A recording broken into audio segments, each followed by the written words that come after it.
uno de los eventos previstos en la ley, porque la carga de la prueba, ya lo hemos señalado, nunca, repito, nunca puede invertirse y trasladarse al acusado. Lo tercero, es decir, ¿quién es el titular y que este titular no autorizó previa y expresamente al acusado? Lógicamente, en el evento no probado de que las obras sí requirieran para su reproducción o venta dicho permiso previo y expresa del titular,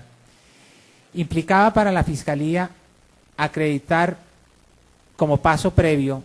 quién era el titular legítimo. Repito, el titular,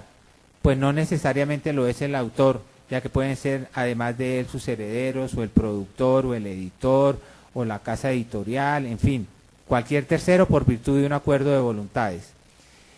Y una vez establecido quién era ese titular legítimo, ha debido probar la ausencia de autorización previa y expresa de dicho titular. Es tan cierta la presencia de este elemento del tipo y la necesidad de acreditarlo, que la Fiscalía infructuosamente procuró hacerlo con las certificaciones de Aptiv y de Blockbuster, que en primer lugar la defensa reitera, considera se adujeron de manera poco ortodoxa y que en todo caso no pueden tenerse como pruebas porque no fueron autenticadas por la persona que la suscribió y la firmó. Y es que, frente a este punto, su señoría, tenemos que la certificación de Aptiv viene suscrita por un tal Miguel Ángel Larrota Sáenz. ¿Quién es esa persona? ¿Cómo podemos afirmar que tenemos certeza de quién la suscribió si no sabemos quién es esa persona, si en realidad existe o no, si de veras es o no el representante legal de la firma Aptiv? Y es que ni siquiera sabemos si esa firma existe. No se adujo un certificado de existencia y representación legal. Por lo tanto, no podemos saber tampoco quién es su representante legal. Y si este señor Miguel Ángel Larrota efectivamente era o no el representante legal de la empresa, o era un secretario, o era otra persona sin facultades de representación. Y menos aún podemos tener como probado el contenido de dicha certificación. Es cierto, como ellos lo dicen, o como se consigna en ese documento, que mi defendido no estaba autorizado. Nunca se podrá establecer o no se pudo establecer por cuanto el contenido no podía ser verificado por parte del patrullero, quien simplemente fue testigo de que solicitó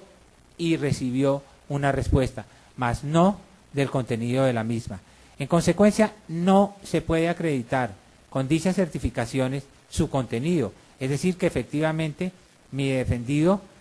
no hubiese estado autorizado, ni que estas empresas en realidad existan, ni que estas empresas en realidad representen a las casas disqueras que hacen relación, que se hace relación en las mismas. Y es que su señoría era tan urgente e indispensable por parte de la Fiscalía que se trajese para autenticar dichas certificaciones a las personas que las suscribían, no solo para acreditar la existencia de dichas empresas y de dichas personas, sino también el que efectivamente estuviesen autorizadas para representar a los titulares de los derechos patrimoniales. Porque si hacemos referencia a la certificación de Blockbuster Video, habría de preguntarse su señoría por qué no se adujo entonces una de Betatonio o de Videomax o de la tienda de video del barrio. ¿Por qué forzosamente tendrá que ser válida la de Blockbuster? Más aún, el testigo cuando mencionó casas disqueras no lo hizo en número mayor de una o dos. En consecuencia, ¿cómo se puede acreditar que las obras musicales en cuestión sí se referían a titulares casas disqueras representadas por Aptiv o por Blockbuster? No. Definitivamente debe reconocerse que no se aportó prueba de quién es el titular de las obras. Y no probándose quién es el titular de las obras, brilla lógicamente por su ausencia la prueba de la ausencia de autorización previa de este titular. Y reitero, no se diga tampoco que a los acusados o al acusado era a quien le correspondía probar tal autorización. Es decir, que él ha debido aducir, mostrar la autorización en cuestión, dado que por mandato del artículo 7º del Código de Procedimientos Penal, nunca, en ningún caso, podrá invertirse la carga de la prueba. Y finalmente, en lo que hace referencia al cuarto elemento del tipo que se comentó, es decir, que la conducta del acusado corresponde a alguno de los verbos consignados en la norma, pues hemos de concluir que la única prueba que apunta al respecto y a la responsabilidad de mi defendido es la declaración rendida por el señor policial Marco Tulio Maecha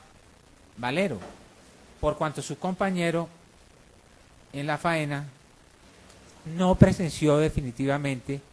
el supuesto acto de ofrecimiento para la venta. Fue categórico al manifestar que cuando él llegó al lugar de los hechos ya se estaban leyéndole los derechos, se le estaban ya leyendo los derechos a mi defendido. En consecuencia, esa única prueba, esta declaración, que debe reconocerse es bastante ambigua, por cuanto se manifiesta que los CDs se encontraban en un maletín y que la labor o la actividad desarrollada por mi defendido era la de manifestar a viva voz CDs y películas, pues no pareciera que de tal manifestación, de tal actitud, se pudiera concluir el que se encontrase incurso su comportamiento en el verbo rector de ofrecer, o que lo desarrollara de manera absolutamente idónea para la consecución de este fin. Creemos en consecuencia que nos encontraríamos como mínimo frente a la presencia de una duda en este punto, la que lógicamente debe resolverse en favor del acusado. Pero no se esforzará la defensa en este aspecto, por cuanto resulta absolutamente claro y diáfano la ausencia de prueba de los anteriores elementos del tipo, y eso nos releva de mayor esfuerzo en este punto. Entonces, sintetizando, tenemos que la Fiscalía no acreditó en forma alguna, y menos aún, o por lo menos en forma que llevara a su señoría al conocimiento más allá de toda duda, ni la originalidad ni la ilicitud de la obra, y menos aún y definitivamente el vacío es total frente a que mi defendido no se encontraba en alguna de las excepciones previstas en la ley, es decir, en alguno de los eventos en los que no se requiere autorización previa y expresa del titular. Tampoco probó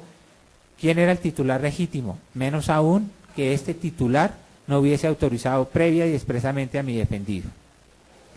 Y tampoco que la conducta de mi defendido correspondiese a alguno de los verbos consignados en la norma, por lo que definitivamente no habrá prueba sobre la